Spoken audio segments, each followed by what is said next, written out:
ಕೃಷಿಯಲ್ಲಿ ನಾವು ಎಲ್ಲಿ ಸೋಲ್ತಾ ಇದ್ದೀವಿ, ನಾವು ಯಾಕೆ ಸೋಲ್ತಾ ಇದ್ದೀವಿ, ಹಾಗೆ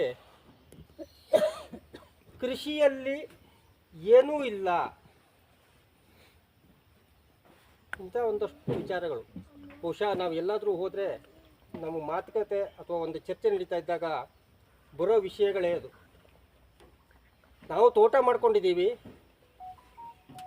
ನಮಗೆ ಜೀವನಕ್ಕೆ ಸಮಸ್ಯೆ ಆಗ್ತಾ ಇದೆ, ಕೃಷಿಯಲ್ಲಿ ತುಂಬ ಸಮಸ್ಯೆಗಳು ಅಂತ. ಯಾವುದರಲ್ಲ ಸಮಸ್ಯೆ ಇಲ್ಲ. ಒಬ್ಬ ವ್ಯಕ್ತಿ ತಿಂಗಳಿಗೆ ಒಂದು 2 ಲಕ್ಷನೋ 3 ಲಕ್ಷ ಸಂಬಳ ತೆಗೆದುಕೊಳ್ಳುವಂಥ ಒಂದು ನೌಕರಿಗೆ ಹೋಗ್ತಾನೆ. ಅವನೊಂದು ದೊಡ್ಡ ಭ್ರಮಾಲೋಕಕ್ಕೆ ಹೋಗ್ತಾನೆ. ನನಗೇನು ಬರಗಾಲ ಇಲ್ಲ, ನನಗೆ ಬೇಕಾದಷ್ಟಿದೆ ಅಂತ. ಆದರೆ ಅದೇ ಸಂದರ್ಭದಲ್ಲಿ ಒಂದು ವಿಷಯವನ್ನು ಮರಿತಾನೆ, 5 ಬೆರಳು ಒಂದೇ ರೀತಿ ಇರೋಲ್ಲ ಅನ್ನೋದನ್ನು. ಆ ವ್ಯಕ್ತಿ ಲಕ್ಷ ಸಂಬಳ ತಗೊಳ್ಬೋದು, ನಾಳೆ ಅವನ ಮಗನೂ ಆ ಲಕ್ಷ ಸಂಬಳ ತಗೋತಾಳೆ ಹೇಳುವ ಭರವಸೆ ಏನಿದೆ? ಅವನು ಬುದ್ಧಿವಂತ ಆಗಿರ್ಬೋದು, ಮಗನೂ ಅಷ್ಟೇ ಬುದ್ಧಿವಂತ ಆಗಿರ್ತಾನೆ ಅನ್ನೋ ಸಾಧ್ಯತೆ ಇದೆಯಾ? ಸಂದರ್ಭ ಬಂದು ಮಗ ತಕ್ಕ ಮಟ್ಟಿನ ಬುದ್ಧಿವಂತ ಅಂತ ಆದರೆ ಅವನು ಊಟಕ್ಕೆ ಏನು ಮಾಡಬೇಕು ಮುಂದೆ? ಅಪ್ಪ ಗಳಿಸಿರೋ ಹಣ ಎಷ್ಟು ದಿವಸ ಇರುತ್ತೆ?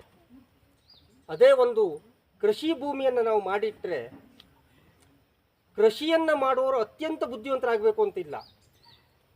ಬುದ್ಧಿವಂತರಾದರೆ ಶ್ರೇಷ್ಠತವಾಗಿ ಕೃಷಿಯನ್ನು ಮಾಡ್ತಾರೆ, ಸಾಮಾನ್ಯರಾದರೆ ಜೀವನಕ್ಕೆ ಕೊರತೆ ಇಲ್ಲದಂತೆ ಬದುಕ್ತಾರೆ. ಹಾಗೆ ಭಾಳ ಜನ ಹೇಳ್ತಾರೆ, ಅಪ್ಪ ನೆಟ್ಟದ ಆಲದ ಮರ ಅಂತ ನಾವು ನೇಣು ಹಾಕ್ಕೊಳಕ್ಕಾಗತ್ತಾ ಅಂತ.